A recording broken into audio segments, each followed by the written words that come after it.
Melalui lagu ini saudara, kita sama-sama menyatakan janji kita di hadapan Tuhan. Amin. Amin.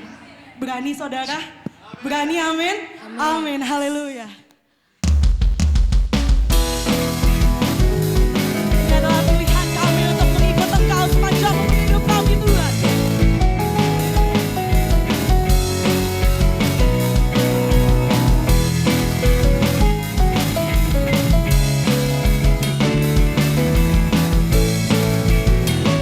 Sama kita mau nyatakan di hadapan Tuhan. Engkau Tuhan yang mulia, turun ke dunia, untuk tebus segala dosa. Dosa kita saudara. Yang beri keselamatan, beri kesempatan, kasih-Mu mengubahkan. Jika ku akui semua dosaku, maka Kau adalah setia dan adil. Kau akan mengampuni dan sucikan dari segala yang jahat.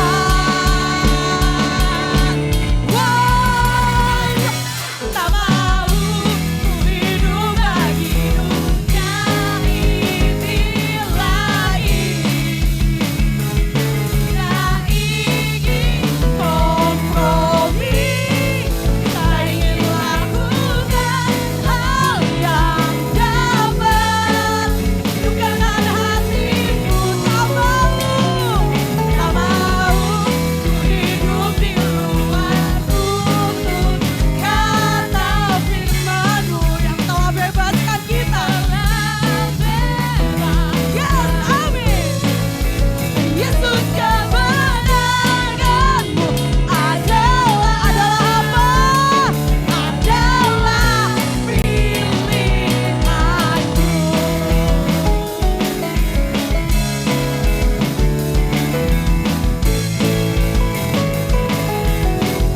Bisa kau siap lagi di hadapan Tuhan. Kau Tuhan yang mulia, Dia yang turun ke dunia ini dunia untuk menebus setiap dosa kita. segala dosa. Dia beri apa? Dia beri keselamatan, beri kesempatan, kasih-Mu mengubahkan. Akui dosa kita. Jika ku akui semua dosaku, maka Kau adalah setia dan adil. Kau akan mengampuni dan sucikan dari segala yang jahat.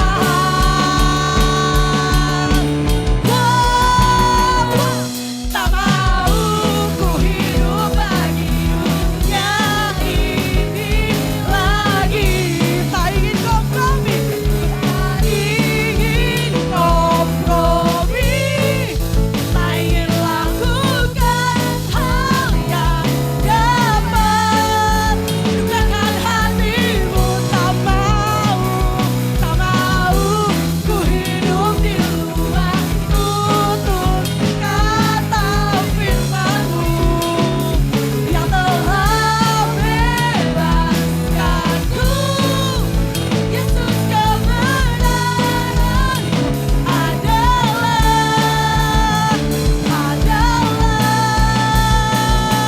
tak mau ku hidup bagi dunia ini lagi. Karena dunia ini sementara saudara. Bapak kita Bapak yang kekal.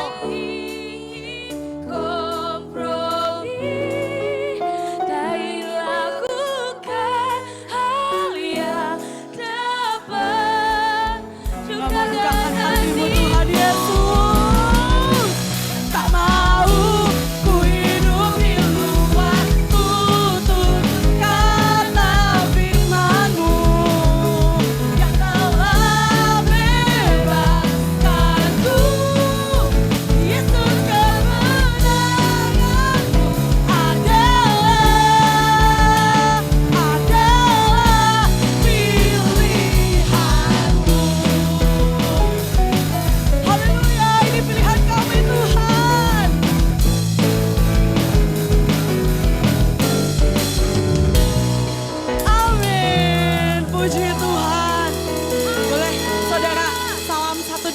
katakan, ini pilihan saya untuk mengikut Tuhan Yesus. Ini pilihan saya untuk mengikut Tuhan Yesus. Amin, haleluya. Saya silakan duduk kembali saudara. Mari kita siapkan hati kita saudara. Kami siapkan hati kami, pikiran kami, seluruhnya hanya fokus kepada Tuhan. Untuk menerima setiap firman-Mu dalam hati kami Tuhan. Dan setiap firman yang disampaikan boleh kami lakukan Tuhan. Kami hanya mau taat kepadamu Bapa. Terima kasih Tuhan Yesus.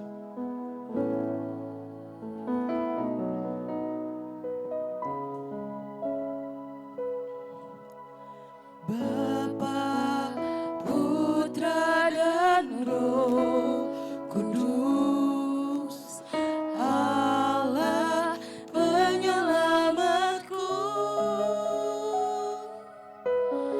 Oleh kasih dan anugerah-Mu, ku dijadikan baru. Bapa, Putra dan Roh Kudus, Allah penyelamatku. Oleh kasih dan anugerah-Mu, ku dijadikan baru. Dan ku mau memuliakan-Mu, menyenangkan hati-Mu, hidup dalam ketaatan, melakukan firman-Mu. Sebab hidupku bukannya aku lagi, melainkan Kristus Saya undang untuk semua jemaat hidup Tuhan. dalamku. Dan ku mau memuliakan-Mu, menyenangkan hati-Mu, hidup dalam ketaatan, melakukan firman-Mu. Sebab hidupku Bukannya aku lagi, Kristus hidup dalamku. mau memuliakan Kamu menyenangkan hati-Mu, hidup dalam ketaatan, melakukan firman-Mu. Bukannya aku lagi, Kristus hidup dalamku. Bukannya aku lagi,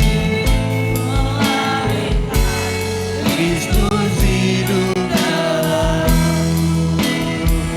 Sebab hidupku bukannya aku lagi, melainkan Kristus hidup dalamku. Syadara-la-ba-la-ba-la-ba-la-ba-la-ba-la.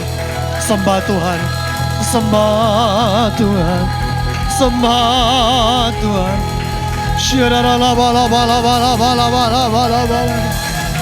Syadara-la-ba-la-ba-la-ba-la-ba-la-ba-la-ba-la-ba-la-ba-la. Oh ya la-la-ba-la-ba-la-ba-la-ba-la-ba-la-ba-la-ba-la. Syadara-la-ba-la-ba-la-ba-la-ba-la. Syadara-la-ba-la-ba-la-ba-la-ba-la-ba-la. Oh ya la-la-ba-la-ba-la-ba-la-ba-la-ba-la. Syadara-la-ba-la-ba-la-ba-la-ba-la-ba-la. Kodara-la-ba-la-ba-la-ba-la-ba-la-ba-la. Haleluya. Syadara-la-ba-la-ba-la-ba-la-ba-la.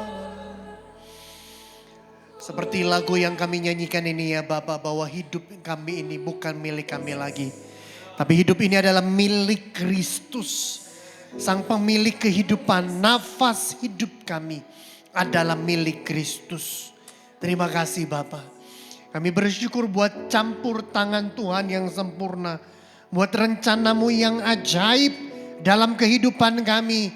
Hari lepas hari, Engkau pelihara kami, Engkau bela kami, Engkau nyatakan anugerah-Mu bagi kami yang tidak layak ini. Tapi Engkau tetap baik dan mengasihi kami ya Bapa.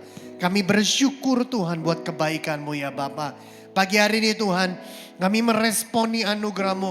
Kami meresponi pemeliharaan Tuhan yang sempurna ya Bapa. Kami rindu untuk dengarkan firman-Mu ya Bapa. Firman yang menguatkan kami, firman yang menghiburkan kami, firman yang membela kami, firman yang mengubahkan hati kami ya Bapa. Terima kasih Bapa, terima kasih Tuhan. Biar kiranya hati kami seperti tanah liat yang siap untuk dibentuk ya Bapa. Melalui firman-Mu, Engkau menguatkan yang lemah. Melalui firman-Mu, Engkau menyembuhkan yang sakit. Melalui firman-Mu, Engkau menghiburkan yang berduka cita. Terima kasih Bapa. Urapi kami semua, urapi hamba-Mu. Dalam nama Yesus kami sambut firman-Mu. Sama-sama kita katakan, amin. Sebelum duduk jemaat, kasih senyum kanan kirimu. Bilang sama dia, Tuhan mengasihimu. Haleluya. Silakan duduk Bapak Ibu Saudara. Puji Tuhan. Shalom Bapak Ibu Saudara, jemaat yang saya kasih. Sekali lagi shalom. Puji Tuhan. Biasanya kalau sudah akhir bulan semangatnya itu mulai-mulai. Redup atau naik lagi? Puji Tuhan. Sukacita Tuhan ada bersama dengan kita. Setuju? Amin. Seperti tadi pagi Bapak Ibu Saudara, saya akan perkenalkan diri saya. Nama saya Pendeta Jonathan Setiawan Numban Raja. Ya, saya sudah menikah, saya punya istri namanya Pendeta Anita Carolina. Kebetulan dia juga seorang Boru Batak gitu ya. Dia Boru Huta Barat gitu ya. Kami menikah, kami punya 2 anak. Ya, anak saya yang pertama saya bawa, Josia, dan anak saya nomor 2 temani maminya lagi khotbah di gereja lokal kami di GBI Cornerstone Harapan Indah. Mungkin itu saja perkenalan dari saya ya Bapak Ibu Saudara ya. Saya mau ucapkan terima kasih banyak buat Bapak Ibu Gembala yang telah izinkan saya boleh sampaikan firman Tuhan. Biar gereja di tempat ini diberkati Tuhan. Amin. Sama seperti tadi pagi saya akan sampaikan tema yang sama tentang spiritual maturity. Boleh tampilkan? Spiritual maturity. Kita baca dulu ayat pengantarnya. Dalam Markus pasalnya yang ke-6 ayat 17 sampai ayat 29. Kita tidak baca sepenuhnya, tapi kita baca beberapa ayat supaya bisa menggarisbawahi firman Tuhan pagi hari ini. Ayat 17 dan 18 kita baca. Sebab memang Herodeslah yang menyuruh orang menangkap Yohanes, membelenggunya di penjara berhubung dengan peristiwa Herodias, istri Filipus saudaranya. Karena Herodes telah mengambilnya sebagai istri. Ayat 18, karena Yohanes pernah menegur Herodes. 19 ya, karena itu Herodias menaruh dendam pada Yohanes dan bermaksud untuk membunuh dia. Tetapi tidak dapat. Ayat 20, sebab Herodes segan akan Yohanes. Terus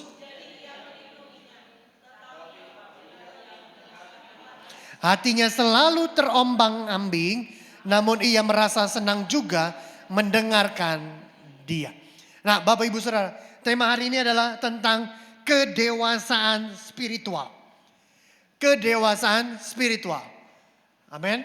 Nah Bapak Ibu Saudara, berapa banyak dari antara kita berpikir bahwa kedewasaan spiritual itu diukur dan ditentukan dari seberapa lama kita menjadi orang Kristen. Tapi melalui kisah ini kita menemukan bahwa kedewasaan spiritual juga dapat diperlihatkan, juga dapat ditemukan dari respon terhadap kebenaran. Betul ya Bapak Ibu Saudara? Amin. Jadi kedewasaan spiritual dapat terlihat dari cara seseorang meresponi kebenaran. Tapi seringkali kita sebagai orang Kristen jemaat, Bapak Ibu, kita selalu berpikir kedewasaan spiritual itu diukur dari apa? Berapa lama jadi orang Kristen, berapa lama ikut Tuhan, berapa lama kita aktif dalam pelayanan, bahkan seberapa banyak pengetahuan kita tentang firman Tuhan. Ini subjektif Bapak Ibu Saudara.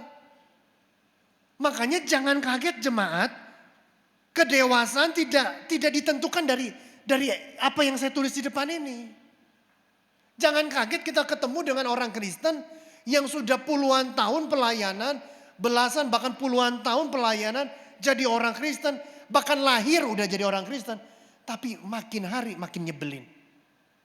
Ada gak itu di kanan kirimu? Udah ada om. Halo Bapak Ibu Saudara. Makin lama, makin banyak umurnya, makin nyebelin. Makanya saya mau bilang gini Bapak Ibu Saudara, bahwa kedewasaan spiritual tidak ditentukan dari seberapa lama seseorang jadi orang Kristen, seberapa lama dia aktif dalam pelayanan, dan seberapa banyak pengetahuannya tentang firman Tuhan. Enggak. Ini kan subjektif jemaat. Tapi bisa kita lihat dari apa? Cara dia meresponi kebenaran. Amin. Ini yang paling sukar. Ini yang paling susah. Coba next. Makanya kedewasaan rohani terlihat dari bagaimana seseorang meresponi kebenaran. Terutama ketika itu menyakitkan. Setuju bilang amin. Jadi kita perlu pahami jemaat. Kadang kita suka sekali dengan berita-berita firman tentang berkat. Berapa banyak dari antara kita senang dengan berita-berita tentang mujizat. Tapi jika berita firman Tuhan tentang ketaatan, tentang kekudusan, tentang kejujuran, berapa banyak dari antara kita nggak mau dan sukar untuk dilakukan. Makanya perhatikan ini, kedewasaan rohani terlihat dari bagaimana seseorang meresponi kebenaran. Makanya orang yang dewasa secara rohani, ciri-cirinya adalah dia berani dan tidak berkompromi dengan dosa. Setuju bilang amin. Tidak berkompromi dengan dosa. Pada bagian yang kita tadi telah baca, bahwa Yohanes Pembaptis adalah satu contoh yang baik. Dia pribadi yang memberikan teladan bagi kita bahwa dia nggak berkompromi dengan dosa. Kala itu Yohanes Pembaptis sebagai nabi, dia melihat bahwa Herodes, raja Israel, melakukan sesuatu yang tidak patut dilakukan oleh seorang raja. Apa itu? Dia mengambil Herodias, istri Filipus, menjadi istrinya. Ini kan ngawur. Ini kan ngawur, suaminya masih ada. Disikat istrinya. Itu makanya Yohanes menegur Herodes. Dia bilang apa? Tidak halal bagi engkau, tidak halal bagimu mengambil istri saudaramu. Pakai bahasa sehari-hari. Lu gila ya? Istri saudara lu sikat. Gak boleh, dosa, ngawur. Gak boleh. Makanya setelah itu Bapak Ibu Saudara kita tadi baca di ayatnya yang ke-17. Waktu Herodes ditegur, apa yang dia lakukan? Apa yang dia lakukan Bapak Ibu Saudara? Dia tangkap Yohanes Pembaptis, dia belenggu, dia penjarakan. Pertanyaannya kayak gini jemaat. Yohanes tahu gak? Ada resiko yang akan dia hadapi ketika dia lakukan kebenaran. Yohanes tahu. Tapi Yohanes tetap lakukan apa yang menjadi bagiannya. Dan dia tidak peduli dengan resikonya. Maka coba lihat ini, ayo jemaat perhatikan. Saat ini kita hidup di masa di mana dunia mengajarkan kita untuk apa? Bermain aman, main cantik, main aman. Jangan menyinggung orang yang berkuasa. Toleransi aja lah dengan dosa. Udahlah santai aja lah. Jangan terlalu kaku lah istilahnya begitu toh Bapak Ibu. Jangan terlalu kaku lah. Betul gak? Main aman aja. No, toleransi aja dengan dosa demi relasi atau keuntungan. Halo? Jemaat? Toleransi aja. Berapa banyak kita dari antara kita orang-orang Kristen, orang-orang percaya. Kalau kita lihat teman kita jatuh dalam dosa, dosa perselingkuhan, dosa ini, dosa itu.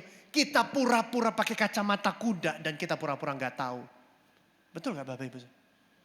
Demi apa? Jaga relasi. Karena masih ada kebutuhanku dengan dia. Udahlah bodo amat. Betul gak Bapak Ibu?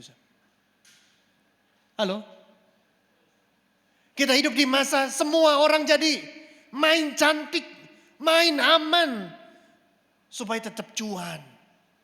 Waduh. Inilah bukti seseorang tidak dewasa secara rohani. Mau berkompromi dengan dosa. Gak berani menyatakan kebenaran. Gak berani bilang ya di atas ya, tidak di atas tidak. Ini sangat menyedihkan. Dan ini terus menular. Kalau orang tua begini modelnya, anak-anak pasti begini modelnya. Tapi kenapa Yohanes tetap berani jemaat? Apa yang membuat Yohanes tetap berani untuk melakukan kebenaran? Padahal dia tahu ada resiko di balik kebenaran yang dia kerjakan. Apa yang membuat dia berani? Next. Yohanes punya moral kompas yang benar. Kompas moral yang benar. Yohanes menunjukkan bahwa orang yang dewasa secara rohani memiliki kompas moral yang digerakkan oleh apa? Takut akan Tuhan, bukan takut akan manusia. Setuju bilang amin. Itulah mengapa Yohanes tetap berjalan ke istana Herodes dan tetap menyatakan kebenaran. Kenapa? Dia punya kompas moral yang benar. Paham Bapak Ibu? Bagaimana dengan kita? Apa kompas moralmu? Firman Tuhan atau perkataan manusia? Firman Tuhan atau uang? Kompas moralmu apa? Firman Tuhan atau karir kompas moralmu? Saya lakukan segalanya, yang penting karirku aman. Posisiku aman. Apa kompas moral kita jemaat? Saya tidak mengajarkan jemaat untuk tidak boleh punya karir, tidak boleh punya uang, tidak boleh punya ini. Oh enggak. Tapi engkau harus bisa stand firm dalam kebenaran sekalipun keadaan dunia mendorong engkau untuk hidup di luar kebenaran. Amin Bapak Ibu. Kita harus ada kompas moral yang benar. Kalau kita lihatlah generasi sekarang. Generasi anak-anak muda, kalau lu sayang gua, lu cium gua dong. Pacaran aja. Kalau lu sayang sama gua, ayo kita tidur sama-sama yuk. Loh, kok kompas moralnya pembuktian kepada manusia? Kok saling menguntungkan? Kok begini, kok begitu? Akhirnya jadi bias. Cinta dibuktikan dari apa? Yang bisa didapatkan dari satu dengan yang lain. Padahal cinta dibuktikan dari pengorbanan. Setuju bilang amin. Kompas moralnya ada Bapak Ibu Saudara. Bagaimana dengan kita orang-orang percaya? Yohanes tetap melakukan kebenaran karena kompas moralnya adalah Allah. Coba kita next. Kita lihat bagian berikutnya. Makanya kita tahu bahwa Yohanes mengalami pergumulan yang tidak mudah juga dalam melakukan kebenaran. Kenapa? Dalam Matius pasal 14 ayat 5, Herodes ingin membunuhnya, tetapi ia takut akan orang banyak yang memandang Yohanes sebagai nabi. Herodes adalah tipe orang, Bapak Ibu Saudara, yang dia ambil keputusan, dia ambil sikap, dia berbicara, dia ambil sebuah tindakan berdasarkan apa kata orang. Catat ini. Makanya lihat ini. Kenapa Herodes tidak membunuh Yohanes Pembaptis di saat itu? Karena banyak orang memandang Yohanes sebagai nabi. Dia nggak mau bunuh Yohanes. Segan. Tapi kita lihat nanti di ending cerita. Herodes tetap akhirnya membunuh Yohanes karena apa? Gak enak sama banyak orang. Nanti kita lihat di ending. Coba lihat ini. Waktu Yohanes menegur Herodes. Herodes marah. Akhirnya memenjarakan dan membelenggu Yohanes di dalam penjara. Next. Kenapa bisa begitu? Karena dosa membuat manusia menjadi defensif terhadap teguran. Kita ingin mempertahankan kerajaan kecil kita yang kita telah bangun. Kita defensif. Maka jangan kaget jemaat. Kita ketemu orang Kristen sudah puluhan tahun di gereja. Belasan tahun pelayanan. Dia bikin dosa. Dia jatuh dalam dosa. Namanya dalam gereja pasti ada penggembalaan. Ada tegur, menegur, koreksi, mengoreksi. Menguatkan satu dengan yang lain. Gembala bicara dari hati ke hati. Ditegur, kenapa kamu begitu? Tersinggung dia. Emang gereja cuma di sini? Kabur, keluar dari gereja. Gue juga bisa bikin gereja di tempat lain. Kenapa begitu jemaat? Dosa membuat manusia menjadi defensif. Halo jemaat. Coba next. Makanya inti dari dosa adalah kesombongan. Gak suka ditegur. Coba tengok kanan kirimu wajah-wajah yang bisa ditegur gak? Gak bisa. Senyum aja dia.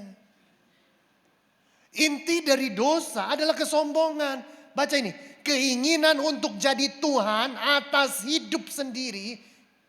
Itulah inti dari dosa. Makanya jangan kaget jemaat, manusia modern membangun identitas berdasarkan apa? Harga diri. Berdasarkan apa? Reputasi. Berdasarkan apa? Kontrol. Berdasarkan kenyamanan. Makanya saat dosa ditegur, itu meruntuhkan segala citra, identitas yang selama ini dibangun. Maka teguran terasa seperti ancaman terhadap identitas yang dibangun di luar Kristus. Halo jemaat. Halo. Sekarang kita hidup jangan kaget. Engkau akan bertemu dengan orang yang di gereja itu. Sebentar di gereja A, sebentar di gereja B, sebentar di gereja C. Lompat sana, lompat sini. Kenapa? Setelah gua tahu gerejanya. Setelah gua tahu pelayannya. Wih, gak bisa gue di situ. Wah, dia pindah ke tempat B. Wah, tempat B ini nyaman. Setelah tahu, ternyata diakennya begini, gembalanya begini. Pindah ke tempat C. Yang salah bukan gerejanya, yang salah pribadinya. Halo jemaat. Dosa buat kita defensif terhadap teguran. Kita nggak suka kita hidup di masa dimana nggak suka lagi orang untuk ditegur. Kita hidup tadi pagi saya ngomong kayak gini. Kita hidup di masa filsafat postmodernisme, relativisme, di mana yang benar menurutmu belum tentu benar menurutku. Yang benar menurut ibu belum tentu benar menurut saya. Kalau saya laki-laki pingin jadi perempuan, kenapa? Uang-uang aku, duit-duitku, saya yang cari uang, kelamin-kelaminku, apa yang dirugikan dari kamu? Lihat Bapak Ibu saya, relativisme. Makanya orang gak suka ditegur. Hidup-hidupku, suka-sukaku. Kamu siapa? Apakah kamu ada sumbangsi? Wih, ngeri juga Bapak Ibu Saudara. Makanya dosa bikin, coba lihat ini jemaat. Dosa bikin manusia ingin jadi Tuhan atas dirinya sendiri. Paham Bapak Ibu Saudara? Mengerikan. Makanya dalam Matius pasal 11 ayat 28 dan 29 Yesus bilang apa? Belajarlah daripadaku. Karena aku lemah lembut dan rendah hati. Yang repot dalam pernikahan, kalau di pernikahan suami istri gak bisa saling tegur. Repot. Suami bikin salah, istri tegur, suami marah. Istri bikin salah, suami tegur, istri marah. Loh ini bagaimana? Pernikahan mau dibawa kemana? Kalau bahkan pasangan pun gak bisa tegur. Mau dibawa kemana pernikahan ini? Paham Bapak Ibu? Setuju toh Bapak Ibu? Teguran adalah tanda cinta Allah bagi orang dikasihinya. Setuju bilang amin. Jadi artinya kalau orang yang kukasihi ia akan kutegur dan ku hajar. Setuju bilang amin. Next yuk kita lihat. Markus 6 ayat 20. Herodes apabila ia mendengarkan Yohanes hatinya selalu terombang-ambing. Ia merasa senang juga mendengarkan tentang Yohanes. Dia senang dengan firman Tuhan yang disampaikan oleh Yohanes. Herodes satu sisi tersinggung, di satu sisi yang lain dia senang khotbahnya si Yohanes. Makanya ini menarik jemaat. Herodes adalah gambaran setiap kita. Coba next. Kenapa gitu pastor? Herodes adalah ciri orang yang belum dewasa rohani. Lihat di depan. Dia takut kepada Yohanes. Suka mendengar firman dari Yohanes. Tetapi apa jemaat? Coba lihat ini. Tetapi gak berubah. Ini berbahaya loh. Berapa banyak dari antara orang Kristen senang dengar firman, tapi nggak mau diubah. Tersentuh waktu lagi worship.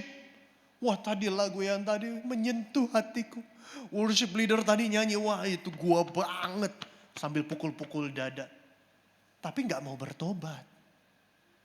Halo jemaat. Tahu yang benar, tapi nggak mau melakukan. Ini miris loh. Makanya kekristenan bukan tentang emosi sesaat. Tapi kekristenan adalah tentang apa? Transformasi hati dari dalam keluar. Saya sedang menulis buku Inside Out, perubahan dari dalam keluar. Karena kalau kita makeover, cuman modifikasi perilaku, tadinya galak. Tapi setelah ikut KKR, ikut retret, tiba-tiba jadi lebih kalem.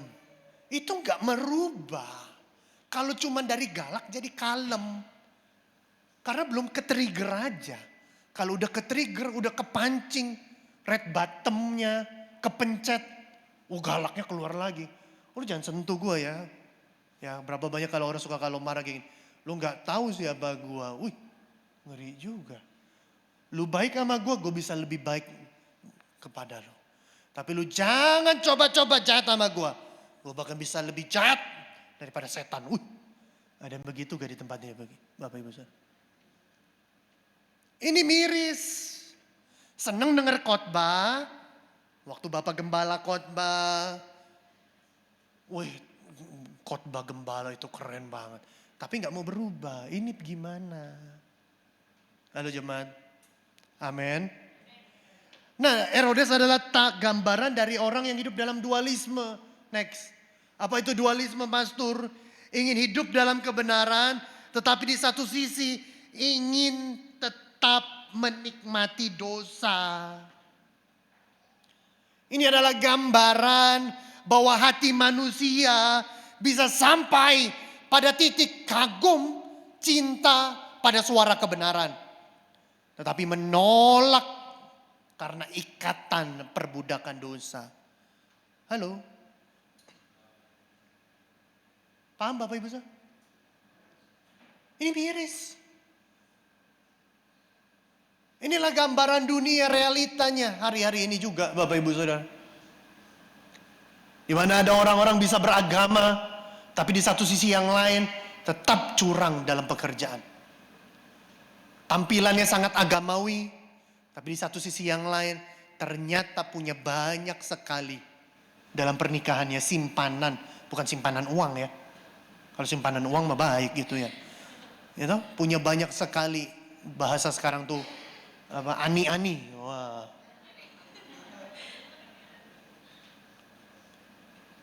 Gimana jemaat? Bagaimana dengan kita? Saya berdoa kita stand firm. Bisa tetap berdiri hanya di dalam Kristus. Amin. Amin Bapak Ibu saya. Kita nggak dualisme. Kita tetap bisa berdiri teguh di dalam Kristus. Orang mau ngomong A, orang mau ngomong B, orang mau ngomong C, aku tetap tenang di dalam Kristus. Amin. Jadi biar ibadahmu setiap minggu itu merubahkan engkau dari dalam keluar, inside out. Sehingga benar-benar terjadi transformasi hati. Jadi waktu kita benar-benar mengalami perubahan dari dalam keluar, waktu ada masalah, ada pergumulan, kita nggak hitung-hitungan sama Tuhan. Orang yang berubahnya cuma modifikasi perilaku. Kekristenan bukan tentang modifikasi perilaku ya jemaat. Kalau cuma modifikasi perilaku, waktu mengalami pergumulan kita akan ngomongin, mana Tuhan? Aku udah begini, aku udah pelayanan, udah saat teduh, udah kasih persembahan, dan lain sebagainya. Mana nih pertolonganmu? Mana nih pembelaanmu? Dia bisa ngomong begitu karena apa? Karena dia lakukan itu demi mendapatkan sesuatu. Bukan karena dia mencintai Tuhan. Ini problem. Itu disebut dengan dualisme. Ini miris dan kadang ini juga masuk menjangkit banyak orang Kristen. Next. Ayat 21 sampai 26. Kita lanjut ya Bapak Ibu Saudara ya. Ayat 21. Akhirnya tiba juga kesempatan bagi Herodias. Ini istrinya Filipus yang diambil jadi istrinya Herodias. Pada waktu itu anak perempuan Herodias, anak tiri Herodes, tampil menari dan menyukakan hati Herodes. Lalu Herodes yang terkesima dengan tarian anaknya, ia bersumpah kepada anak perempuannya di depan banyak orang. Herodes lagi ulang tahun. Apa kata sumpahnya Herodes? Ayat 23. Nak, apa saja yang kamu minta, bahkan setengah dari kerajaanku, kuberikan bagimu. Lompat ayat 25. Ayat 24, anak ini pergi ke Herodias, tanya, mah mau apa mah? Papa minta ini. Papa bilang begini. Lihat Bapak Ibu saya, ayat 25. Aku mau supaya sekarang juga engkau memberikan kepadaku kepala Yohanes Pembaptis di sebuah talam. Ini permintaan macam apa Bapak Ibu saya? Ayat 26. Lalu sangat sedihlah hati raja. Tetapi, bantu saya yuk. Tetapi karena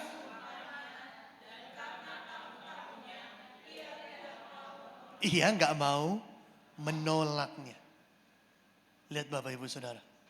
Karena sumpahnya dan karena tamu-tamunya ia nggak mau menolaknya. Tadi di awal kita baca tuh Matius pasal berapa tadi 19 itu tuh.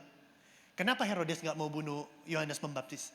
Karena dia tahu Yohanes Pembaptis orang banyak. Yohanes Pembaptis ini siapa? Orang baik dan seorang nabi. Sekarang akhirnya Herodes membunuh Yohanes karena apa?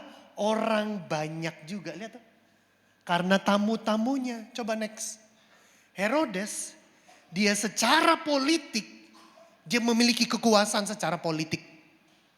Tetapi secara spiritual, secara rohani, Herodes adalah seorang budak yang kerdil.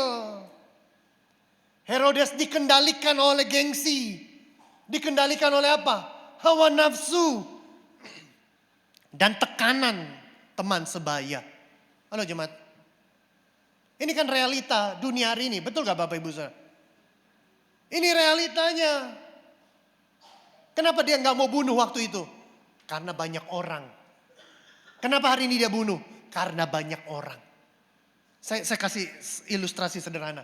Bapak Ibu saudara pernah ketemu sama orang yang kayak gini? Dia dari kecil sampai besar, bahkan sampai kuliah, sampai kerja gak pernah merokok. Tapi masuk dunia kerja akhirnya dia merokok. Kenapa? Saya tanya gini, kenapa kamu merokok sekarang? Iya pastor gak enak pastor. Soalnya teman-teman kantor saya pada ngerokok, nge-vape. Ya gimana ya pastor, saya gak enak. Saya nanti dikira orang suci.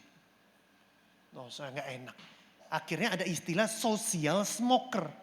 Dari bukan perokok jadi perokok. Gara-gara apa? Lingkungan. Tadinya nggak pernah minum bir, nggak pernah minum alkohol, nggak pernah mabuk-mabukan. Gara-gara sudah kerja, dapat posisi, harus entertain customer. Kadang entertainnya di cafe, entertainnya di karaoke, harus kasih minum. Lama-lama customer minum, customer bilang kok nggak minum pak? Akhirnya jadi minum, karena apa? Nggak enak. Halo? Pas dia minum, ternyata enak. Waktu dia minum enak, enak juga ya, satu botol, satu apa tuh? Kaleng. Lama-lama enak, jadi satu botol. Tiap kali nemenin customer, dia lebih banyak minum daripada customer minum. Akhirnya apa aja? Jadi apa Bapak? Jadi peminum, jadi social drunker. Saya mau ngomong gini jemaat. Kita bukan hidup dari gengsi. Halo? Bilang kanan kirimu, kamu gak hidup pakai gengsi. Amin. Jangan gengsi dibesarin. Uang dibanyakin. Gengsi digedein. Tuh, kebanyakan gengsi. Akhirnya apa? Jadi social smoker, social drunker, bahkan soon menjadi apa? Social sinners. Gak enak saya pastor, gak enak saya. Semua gara-gara apa? Gak enak. Coba tengok sebelahmu, tengok aja. Wajah-wajah yang gak enakan enggak. Gak bisa pak. Setuju bilang amin. Lihat ini, Herodes memiliki kekuasaan secara politik. Tapi secara rohani, dia bukan raja, dia bukan pemenang. Secara rohani, Herodes adalah seorang budak. Karena apa? Gengsi yang membuat dia mengambil keputusan. Gengsi yang membuat dia mengambil sikap dan tindakan. Next. Makanya jemaat lihat ini. Kita hidup di masa di mana hari-hari ini kita jadi budak opini, budak gengsi. Orang yang tidak dewasa secara rohani akan selalu hidup mencari validasi manusia. Halo Bapak Ibu Saudara. Hidup cari validasi manusia. Keputusan-keputusan hidupnya tidak didasarkan dari apa yang benar di mata Tuhan. Melainkan apa yang membuat dirinya terlihat hebat di mata tamu-tamunya. Sekarang saya mau tanya ibu-ibu, siapa di sini main Facebook? Coba kasih senyumnya. Wih, saya. Siapa di sini ibu-ibu main TikTok? Wih, ada juga. Siapa di sini ibu-ibu main Instagram? Bapak ibu main Instagram, ada gak? Ada toh? Saya mau tanya di sosial media sosial yang kita upload wajah kita yang atau yang mana? Yang cantik ya, yang cantik atau yang jelek? Pakai efek malah tuh. Efek Paris. Ada bulu mata dipanjangin, diputih-putihin, ditirus-tirusin. Betul atau salah ibu-ibu? Jangankan ibu-ibu, sekarang bapak-bapak juga begitu. No? Oh, enggak. Betul gak bapak-bapak? Bapak ibu toh? Kita suka tampilkan yang di media sosial pasti yang bagus. Gak mungkin yang jelek. Gak mungkin. Kenapa? Karena kita pingin orang di sana tahu kita, penampilan kita, kehidupan kita. Keren, betul gak? Akhirnya apa? Semua yang di sosial media harus kelihatan bagus. Padahal di balik layar, wih berantakan. Saya mau ngomong apa adanya Bapak Ibu. Betul gak Bapak Ibu? Betul gak? Kita rela, sekarang ada masa di mana rela dari Senin sampai Jumat, Pak Gem, makan irit. Bahkan sampai asam lambung, gak apa-apa gak makan. Demi supaya di hari Sabtu bisa Sabtu, ya hari Minggu boleh hari Minggu. Demi supaya hari Minggu bisa nongkrong di kafe-kafe fancy, wis. Estetik, upload makannya yang mewah, upload lagi makan ramen, makan steak. Wih, uploadnya yang keren pakai efek. Supaya orang tahu gua orang yang ada. Gak usah bilang orang kaya, orang berada. Rela asam lambung. Kan yang ditampilin di media sosial semua yang baik, betul gak? Yang keren, betul gak? Gak mungkin kita makan tempe kita upload. Malu lah bu. Cuman makan nasi sama kangkung dia. Gak mungkin. Apa kata orang? Gitu. Kenapa? Semua ingin dilihat. Di sosial media semua ingin kelihatan lebih baik dan lebih indah daripada realita. Maka jangan kaget Bapak Ibu Saudara, kita hidup di masa di mana dunia ini membuat kita jadi budak opini publik dan gengsi. Betul Bapak Ibu Saudara? Makanya orang yang tidak dewasa secara rohani, dia akan hidup mencari validasi manusia. Bahkan keputusan-keputusan hidupnya tidak didasarkan dari apa yang benar di mata Tuhan. Melainkan apa yang benar, yang keren, yang hebat menurut tamu-tamunya. Halo jemaat. Saya mau ngomong gini. Kita tidak hidup atas dasar apa kata orang. Tapi kita hidup dari apa kata Tuhan. Be real you. Menjadi engkau apa adanya. Setuju? Amin. Next. Bagian yang berikutnya. Yohanes Pembaptis, kepala Yohanes Pembaptis akhirnya dipenggal. Diletakkan di atas sebuah talam. Para murid-muridnya datang mengambil mayatnya dan membaringkannya di kuburan. Kalau kita baca kisah ini, miris ya Bapak Ibu Saudara. Kenapa miris? Kok gak ada pembelaan Tuhan sih? Kok gak ada pertolongan Tuhan sih? Padahal Yohanes melakukan firman Tuhan. Kok Tuhan gak menolong Yohanes sih?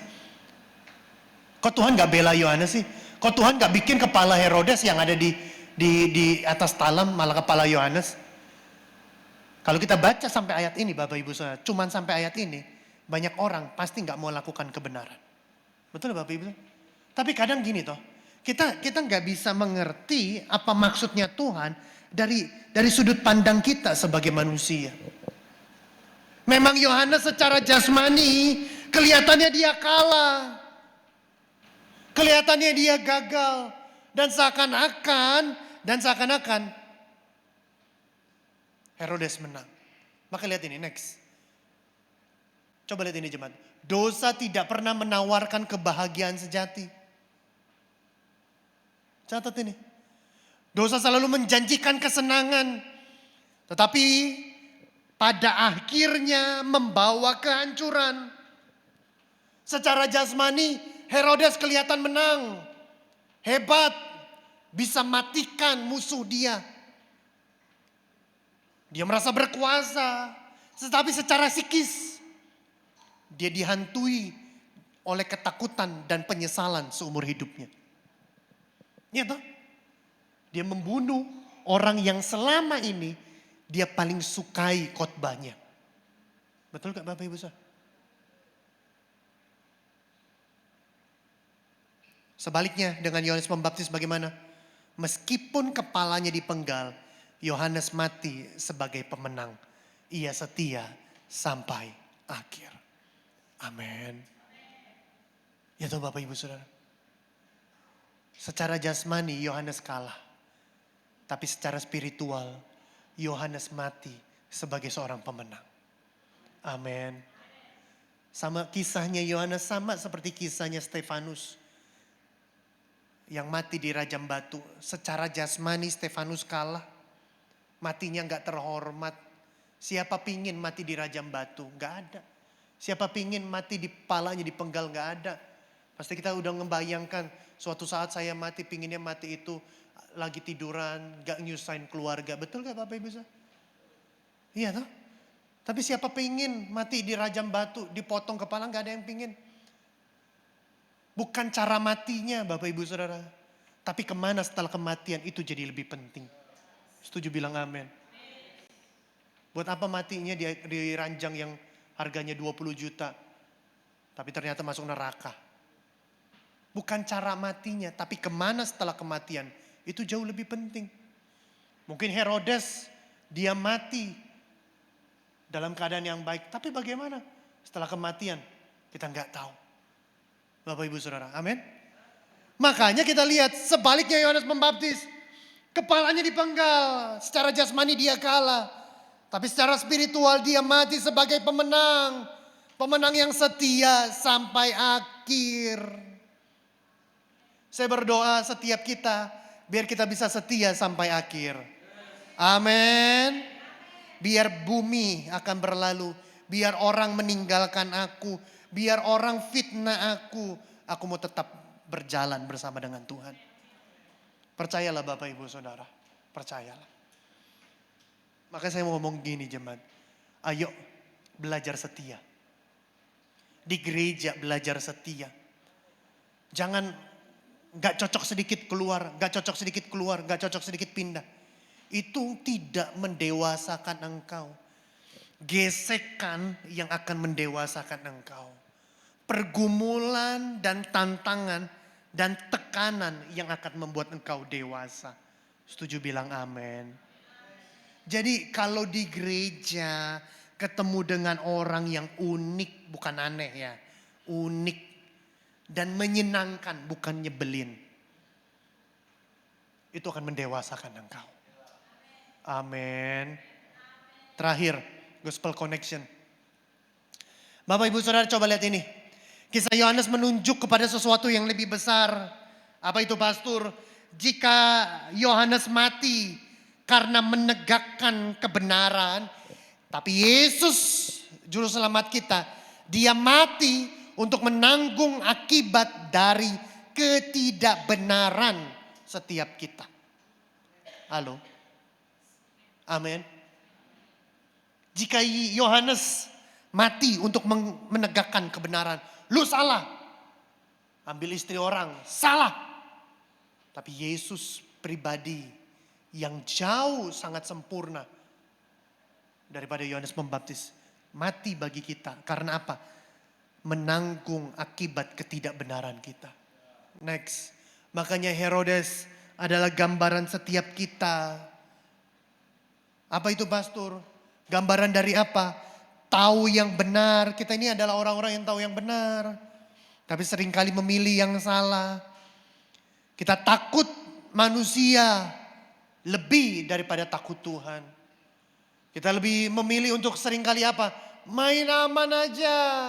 Jangan nyinggung orang. Jangan tegur orang. Betul gak Bapak Ibu Saudara? Ini kan Herodes adalah gambaran kita. Namun ada kabar baik bagi setiap kita. Yesus datang bukan untuk orang yang sudah dewasa secara rohani saja. Tapi dia datang untuk orang-orang yang gagal, lemah, dan penuh kompromi seperti kita. Amin.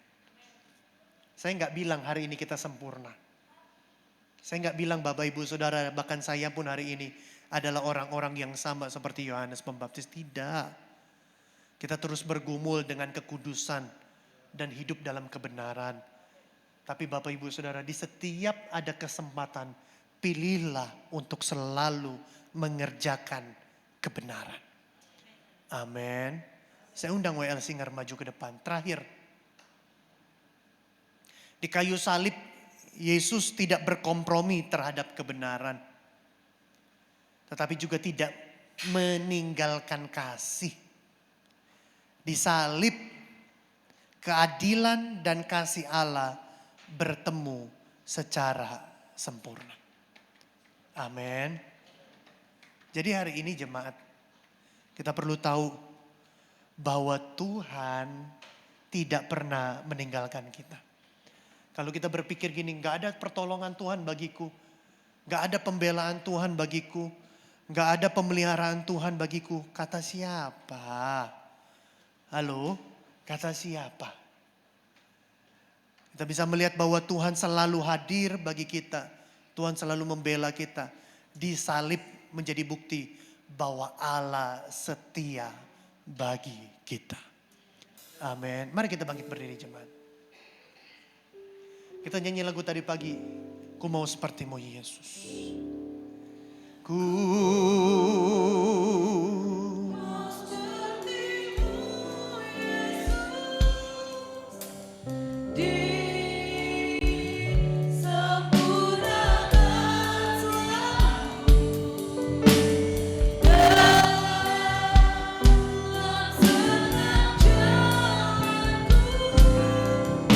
memuliakan namamu,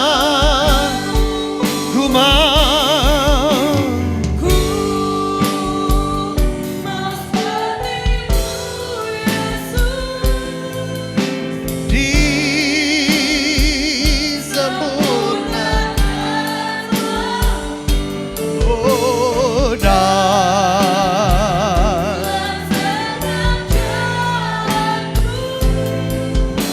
memuliakan namamu. Hari ini saya mau tanya pertanyaan reflektif buat setiap kita. Pejamkan matamu jemaat. Berapa banyak dari antara kita seringkali bergumul dengan ketidakbenaran dalam hidup kita. Kita ragu, kita takut untuk melakukan kebenaran. Kita takut dan ragu untuk mengerjakan panggilan Tuhan. Kita ragu ditinggalkan orang. Kita lebih peduli dengan apa kata manusia, bukan apa kata orang. Berapa banyak dari antara kita seringkali mengalami hal demikian. Tapi hari ini dengar, ayo belajar Roh Kudus di dalam engkau, mendidik engkau untuk mengerjakan kebenaran bagi kemuliaannya. Engkau tidak hidup dari apa kata manusia, tapi engkau hidup dari apa kata Tuhan. Perkataan manusia tidak mempengaruhi apapun, tapi Tuhan yang memegang kendali hidupmu. Sekarang ayo, jadilah serupa dengan Kristus. Sekarang angkat tanganmu di hadapan Tuhan.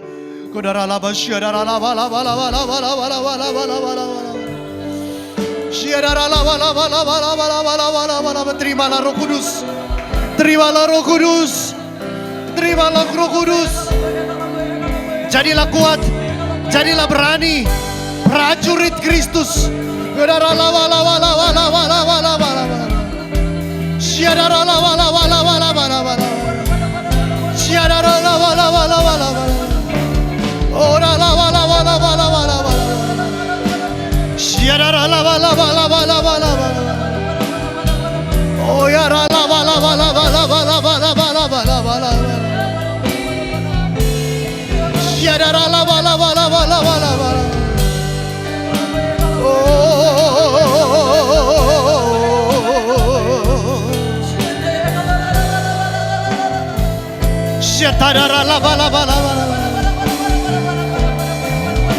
Ku mau sepertimu Yesus, di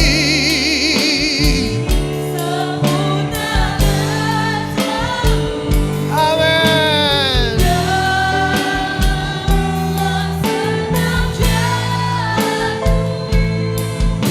Memuliakan ku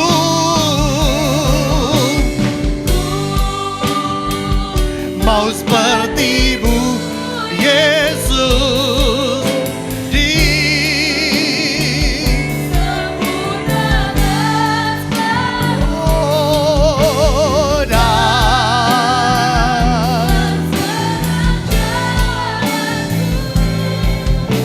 oh, memuliakan. Sekarang angkat tanganmu di hadapan Tuhan dalam nama Yesus Kristus. Dalam nama Yesus. Tuhan yang memegang kendali kehidupanmu. Tuhan yang memegang kendali pernikahanmu. Tuhan yang memegang kendali anak-anakmu. Bahkan masa depanmu dalam nama Yesus. Dalam nama Yesus. Seperti Tuhan membela dan memelihara umatnya. Bangsa Israel, seperti itu juga kehidupanmu dipelihara Tuhan. Dalam nama Yesus, lakukan apa yang benar menurut Tuhan. Dan lihatlah pembelaan Tuhan nyata bagi kehidupanmu. Engkau tidak pernah dibiarkan Tuhan. Engkau tidak pernah dibiarkan Tuhan. Dan Dia akan membela pelihara engkau. Terima kasih Tuhan. Hamba telah selesai berbicara ya Roh Kudus. Biar setiap benih firman Tuhan boleh berakar, bertumbuh dan berbuah manis bagi gerejamu ya Bapa. Bagi umatmu ya Bapa. Berkati Bapa, Ibu Gembala, keluarga, gerejamu di tempat ini. Biar anugerah pemeliharaan Tuhan yang sempurna ada atas gerejamu ya Bapa. Sembuhkan yang sakit, kuatkan yang lemah. Beri penghiburan bagi yang berduka cita. Terima kasih Bapa. Demi nama Yesus Juru Selamat kami ucap syukur. Sama-sama katakan, amin. Tuhan Yesus memberkati Bapak Ibu Saudara. Silakan duduk. Puji Tuhan. Terima kasih kepada hambanya atas kebenaran firman Tuhan yang luar biasa memberkati setiap jemaat di tempat ini. Amin. Kiranya Tuhan memberkati sekeluarga pastor. Amin. Mari saudara kita persiapkan persembahan kita yang terbaik. Sembari kita akan mendengarkan pengumuman untuk seminggu ke depan. Shalom semuanya, selamat datang bagi Anda yang baru pertama hadir dalam ibadah GBI BKP BCP. Kami berharap agar di ibadah selanjutnya kita dapat beribadah bersama kembali. Shalom semuanya, GBI BKP BCP. Kami berharap agar di ibadah selanjutnya kita dapat beribadah bersama kembali. Yang pertama, hari Selasa kita ada doa terobosan pukul 8 malam melalui aplikasi Zoom. Pukul 8 malam melalui aplikasi Zoom. Pukul 7 malam kita ada menara doa secara onsite di Asera One West dan online melalui aplikasi Zoom. Hari Jumat ada Kul Yobel Glory, Kul Daud, Kul Bait Saida, Kul Eklesia, dan Kul Harapan Indah. Hari lebih lanjut silakan hubungi gembala Kul masing-masing. Hari Sabtu kita ada MDPJ di SICC Sentul. Untuk ibadah raya kita kembali di Food Nation lantai 2 Bekasi Cyber Park yang akan dilayani oleh Pendeta Rudi Siregar STH. Gereja kita juga melayani pelayanan jemaat seperti baptis selam, doa, dan penyerahan anak. Untuk informasi lebih lanjut silakan hubungi nomor di atas. Ibadah reggae pada minggu ini diliburkan ya teman-teman, dilanjut di minggu depan. Hey everybody, Andy and Joff here from Planet Shakers. Yes, and we cannot wait to be with you in Jakarta, worshipping Jesus. You know who else is going to be there? Our whole team. And Pastor Russell is going to be sharing the word. It's going to be powerful. It's going to be an amazing night. Don't miss it. Friday, the 3rd of July at Sentul International Convention Centre. We will be there. You'll be there on the drums. I'll be there on guitar. We will see you there worshipping with us. Can't wait.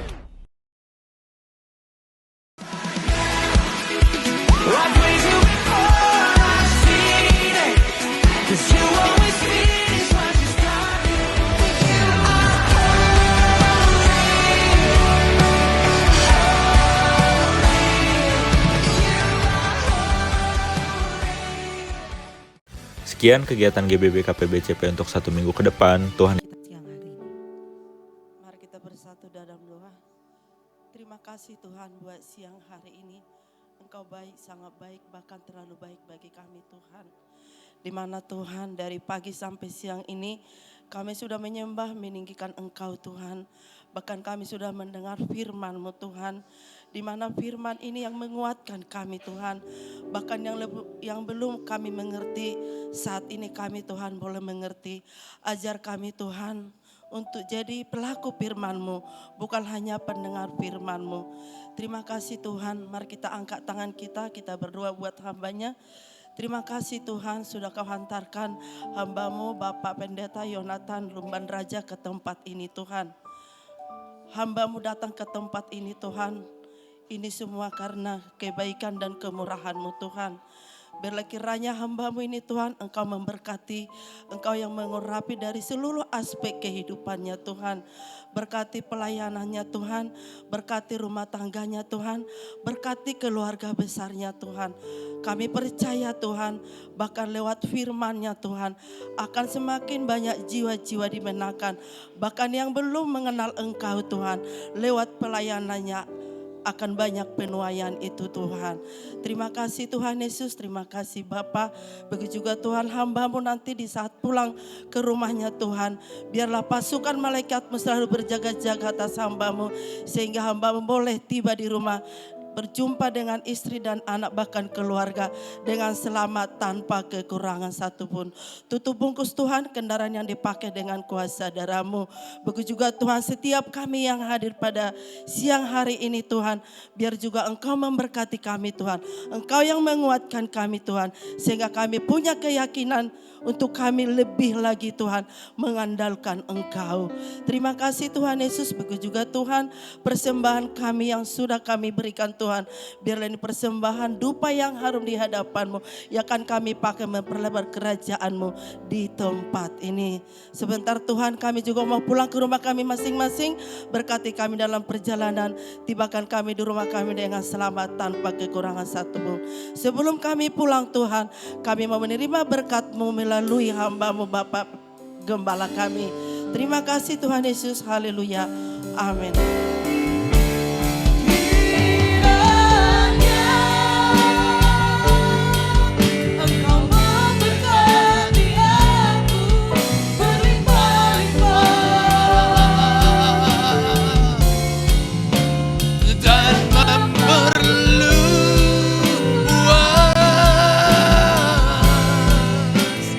daerahku, dan kiranya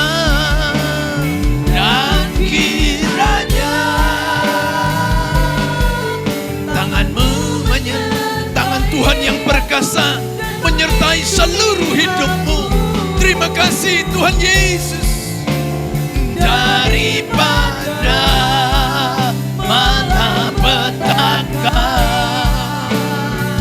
sehingga kesakitan tidak menimpa aku. Mari angkat kedua tanganmu, katakan kepada Dia. Kiranya diberkatilah hidupmu, rumah tangga, suami istri dan anak-anakmu. Diberkatilah usaha, ladang pekerjaanmu, diperluas oleh Tuhan Yesus. Terima kasih Tuhan. Daerahku dan kiranya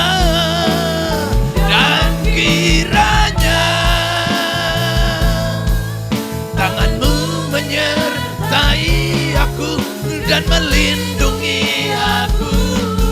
Mari angkat kedua tangan saudara. Daripada malapetaka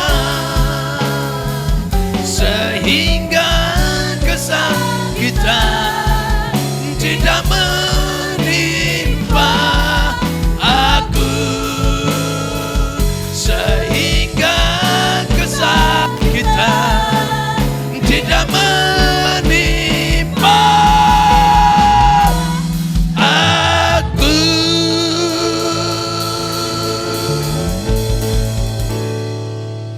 Kekasih Kristus pulang, terimalah berkat, kasih dan anugerah yang berlimpah-limpah dari Allah Bapa di dalam sorga, di dalam putranya yang tunggal Tuhan kita Yesus Kristus. Persekutuan indah manis dengan Roh Kudus menyertai saudara siang hari ini sampai Maranatha. Yesus Kristus datang kali kedua menjemput kita dan awan dan memerintah bersama dengan Dia hidup kekal selama-lamanya. Setiap kita yang telah diberkati menjadi berkat. Mari sama-sama katakan amin. Selamat berhari Minggu, Tuhan Yesus memberkati. Selamat hari Minggu saudara, Tuhan Yesus memberkati.